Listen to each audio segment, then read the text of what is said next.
एक बार माता लक्ष्मी क्षीर सागर में भगवान विष्णु के पैर दबा रही थी, तो पैर दबाते हुए माता लक्ष्मी ने भगवान विष्णु से कहा, हे प्रभु, आज मेरे मन में 3 प्रश्न उठ रहे हैं। यदि इन 3 प्रश्नों के उत्तर देकर आप मुझे संतुष्ट करेंगे तो मेरे मन को बहुत शांति मिलेगी। तब भगवान विष्णु कहते हैं, हे देवी, तुम्हारे जो भी प्रश्न हैं तुम निसंकोच होकर पूछो, मैं तुम्हारी शंका का निवारण अवश्य ही करूंगा। तब माता लक्ष्मी कहती है, हे प्रभु, वह कौन सी स्त्री होती है जिसके भाग्य में संतान सुख नहीं होता है? दूसरा प्रश्न है कि कौन सी स्त्री समय से पहले विधवा होती है?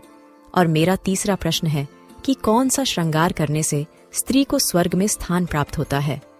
तब भगवान विष्णु कहते हैं, हे देवी, तुमने उचित ही प्रश्न किए हैं। तुम्हारे ये तीनों प्रश्न अत्यंत महत्वपूर्ण हैं। इन प्रश्नों का उत्तर संसार कल्याण के लिए है।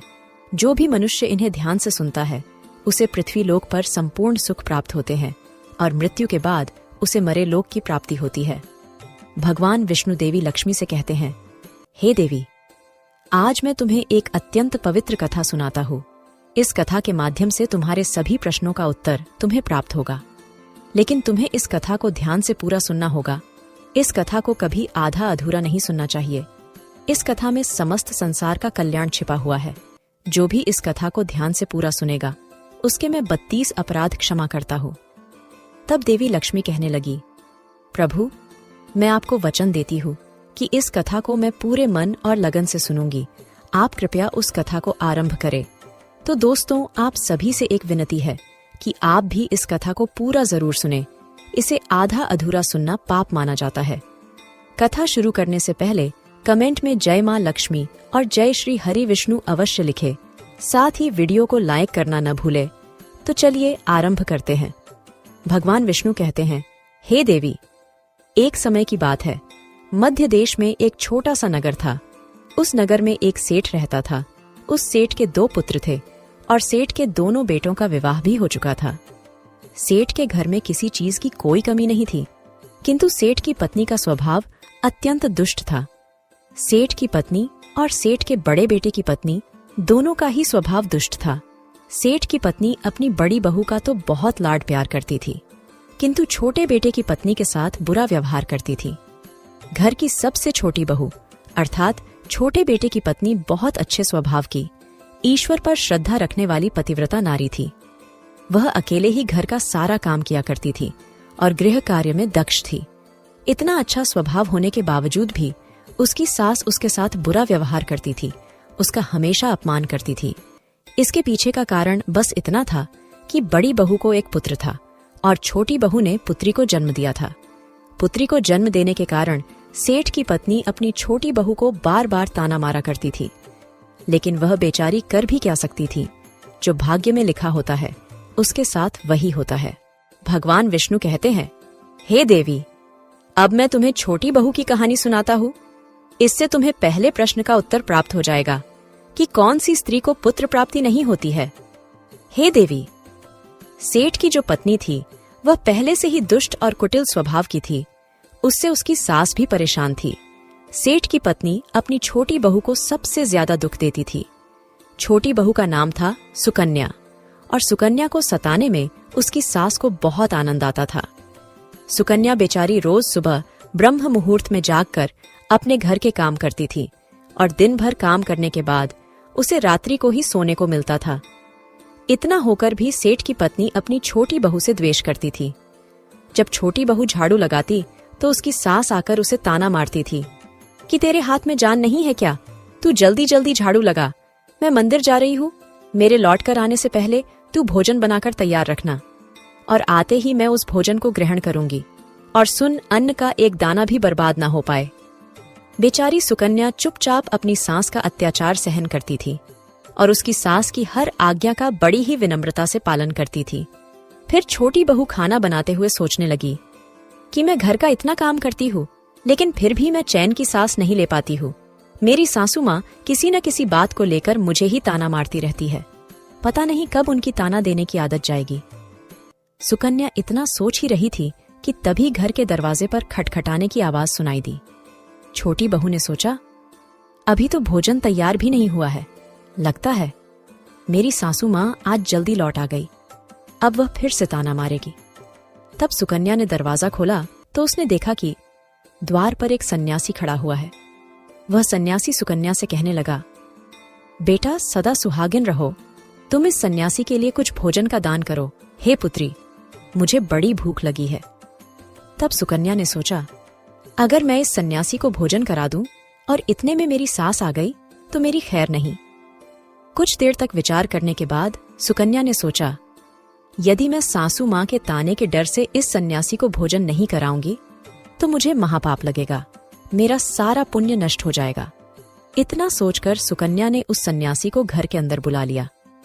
अतिथि धर्म का पालन करते हुए सुकन्या उस सन्यासी को भोजन कराने लगी।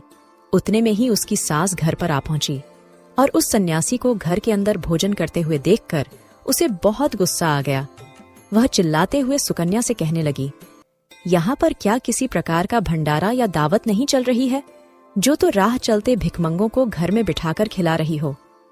सुकन्या ने अपनी सास से बड़ी विनती की, लेकिन सुकन्या की सास ने बहू की एक नहीं सुनी और उसकी सास ने उस सन्यासी को घर से बाहर निकाल दिया और उसके भोजन को उठाकर कचरे में फेंक दिया। उसके बाद वह सास सुकन्या पर गुस्सा करने लगी, अरे दुष्ट औरत, मैंने तुझे कहा था कि अन्न का एक दाना भी बर्बाद नहीं होना चाहिए, लेकिन तूने क्या किया, उस भिखमंगे को इतना सारा भोजन दे दिया। सुकन्या डरते डरते बोली, सासू माँ, मैंने सन्यासी को अपने हिस्से का भोजन दिया है, इसमें आखिर इतना गुस्सा होने की क्या बात है। द्वार पर आए अतिथियों को कभी खाली हाथ नहीं भेजते हैं, ऐसा शास्त्र कहते हैं। फिर सुकन्या की सास ने उसे बहुत डांटा। दोनों के बीच कई देर तक बहस हुई और सुकन्या की दुष्ट सास ने गुस्से में आकर सुकन्या को धक्के मारकर घर से बाहर निकाल दिया और घर का दरवाजा बंद कर दिया। सुकन्या देर तक घर के मुख्य द्वार के सामने खड़ी रही और बाहर से अपनी सास को आवाज देने लगी। सुकन्या की सास ने एक नहीं सुनी और उसे घर के अंदर आने नहीं दिया। फिर सुकन्या दुखी और उदास होकर अपने मायके के लिए निकल गई। मायके जाने के रास्ते में बहुत बड़ा जंगल पड़ता था। सुकन्या भूखी प्यासी रहकर उस जंगल के रास्ते पर से चलने लगी। तभी उसी समय अचानक जोर जोर से बादल गरजने लगे और मूसलाधार बरसात होने लगी। बारिश से बचने के लिए सुकन्या एक वृक्ष के नीचे जाकर खड़ी हो गई। वहां पर सुकन्या ने देखा कि पेड़ के नीचे में कोटर बना हुआ है। फिर वह बिना देरी किए जल्दी से उस कोटर में घुस गई। कोटर में जाने के बाद सुकन्या ने देखा कि अंदर कोई साधु महात्मा बैठे हैं। वह सन्यासी कोई और नहीं बल्कि भगवान विष्णु ही साधु का रूप धारण करके बैठे हुए थे। जब उस साधु ने उस सुकन्या को देखा तो बोले, हे पुत्री, तुम इस घने जंगल में अकेली क्या कर रही हो? रोना बंद करो, मैं तुम्हारे बारे में सब कुछ जानता हूँ। तुम्हारे ससुराल वाले अत्यंत दुष्ट स्वभाव के हैं और वे तुम्हें बहुत दुख देते हैं। इसका कारण केवल बस इतना है कि तुम्हें पुत्र की प्राप्ति नहीं हुई है। पुत्री को जन्म देने के कारण तुम्हें तुम्हारी सास के ताने सुनने पड़ते हैं। हे पुत्री, तुम चिंता मत करो, मैं तुम्हें एक पर्ची देता हूँ। इस पर जो भी उपाय लिखा हुआ है, तुम उस उपाय को पूरे मन के साथ करो, फिर तुम्हें एक गुणवान पुत्र की प्राप्ति होगी। फिर सुकन्या ने वह पर्ची ली और वह साधु वहां से अचानक से गायब हो गए। यह चमत्कार देखकर सुकन्या बहुत प्रसन्न हुई और जब बारिश रुकी तो सुकन्या का पति उसे ढूंढते हुए उस स्थान पर पहुंच गया। सुकन्या ने अपने पति को सारी हकीकत बता दी और फिर दोनों ने ही घर वापस न जाकर उसी जंगल में रहने का निर्णय लिया। वहीं पर रहते हुए एक दिन सुकन्या के मन में पुत्र प्राप्ति का ख्याल आया और वह मन ही मन सोचने लगी कि यदि मेरा भी कोई पुत्र होता तो आज ससुराल में मुझे बहुत ज्यादा इज्जत मिलती।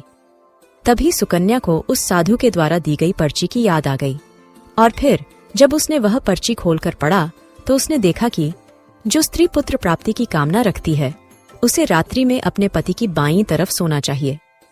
ऐसा करने से कुछ समय बाद में बाईं करवट लेटने से नाक का दाहिना स्वर और दाहिनी करवट लेने से नाक का बायां स्वर चालू हो जाता है। फिर जब पुत्र की इच्छा हो तो उस स्थिति में मिलन से पहले यह निश्चित कर लेना चाहिए कि पुरुष का दायां स्वर चलने लगे और स्त्री का बायां स्वर चलने लगे और उसी समय पर गर्भधान किया जाना चाहिए।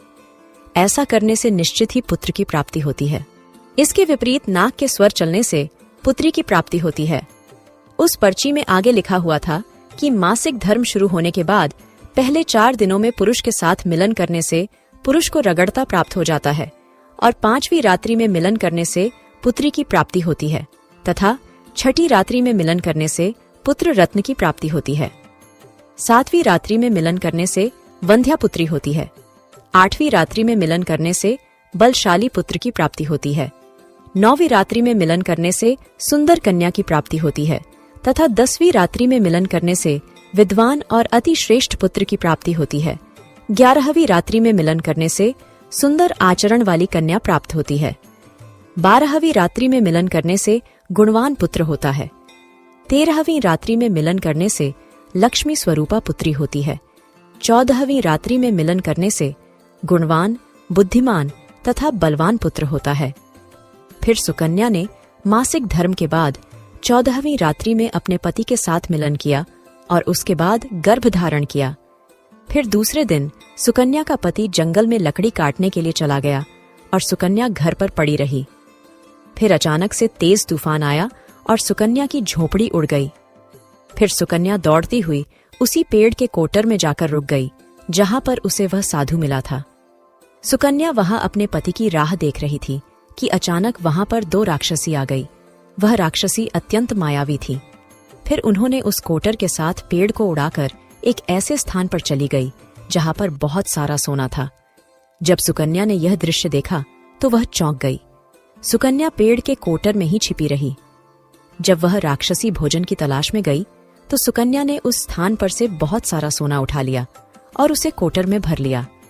जब वह राक्षसी लौट आई तो फिर से पेड़ पर बैठकर वे उस पेड़ को उड़ाकर उसी जंगल में आ गई। राक्षसियों के जाने के बाद सुकन्या वह सारा सोना लेकर अपने पति के पास चली गई और उसे वह सारा सोना दे दिया। फिर पति और सुकन्या दोनों अपने ससुराल को लौट गए। वहां जाकर उसने अपनी सास को वह सोना दे दिया और सारी हकीकत बता दी, जिसे सुनकर उसकी सास को बहुत गुस्सा आया और बोलने लगी, अरे मूर्ख औरत, तू बस इतना ही सोना लेकर आ गई। इतने सोने से क्या होगा? मैं होती तो बहुत सारा सोना लेकर आ जाती। फिर उसकी सास भी उस जंगल के कोटर में जाकर छिप गई और राक्षसियों की राह देखने लगी। तभी वह 2 राक्षसी वहां पर आई और फिर उन्होंने उस कोटर को उड़ाकर एक बर्फीले पहाड़ पर ले गई। ये देख सास बहुत क्रोधित हो गई और बोलने लगी, ये कहाँ लेकर आई है?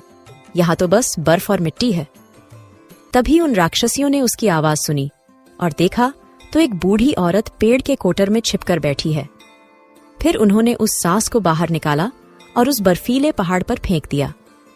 जमीन पर गिरते ही उसकी मौत हो गई। इधर सुकन्या बड़े आनंद के साथ रह रही थी, लेकिन सुकन्या की सास कभी नहीं लौटी। तो सुकन्या ने जाकर उस कोटर में देखा तो वहां पर उसकी सास नहीं थी। उसे समझ में आ गया कि लालच के कारण उसके सास की मृत्यु हो गई। भगवान विष्णु कहते हैं, हे लक्ष्मी, जिस स्त्री को पुत्र प्राप्ति की कामना है उसे मैंने सुकन्या को दी हुई पर्ची में बताए गए उपाय जरूर करने चाहिए। तुम्हारा दूसरा प्रश्न यह था कि किस कारण से स्त्री जल्दी विधवा होती है। तो जो स्त्री अत्यधिक लालच करती है वह स्त्री जल्दी विधवा होती है, और जो स्त्री चरित्र का गहना पहनती है उसे मृत्यु के पश्चात स्वर्ग की प्राप्ति होती है। एक स्त्री को अपने चरित्र का त्याग कभी नहीं करना चाहिए। तो दोस्तों, इस प्रकार से भगवान विष्णु ने माता लक्ष्मी को यह कथा सुनाई थी। उम्मीद है आपको यह कथा पसंद आई होगी। वीडियो को लाइक जरूर करें और कमेंट में जय मां लक्ष्मी, जय श्री कृष्ण जरूर लिखें। साथ ही चैनल को सब्सक्राइब करें। आप सभी का धन्यवाद।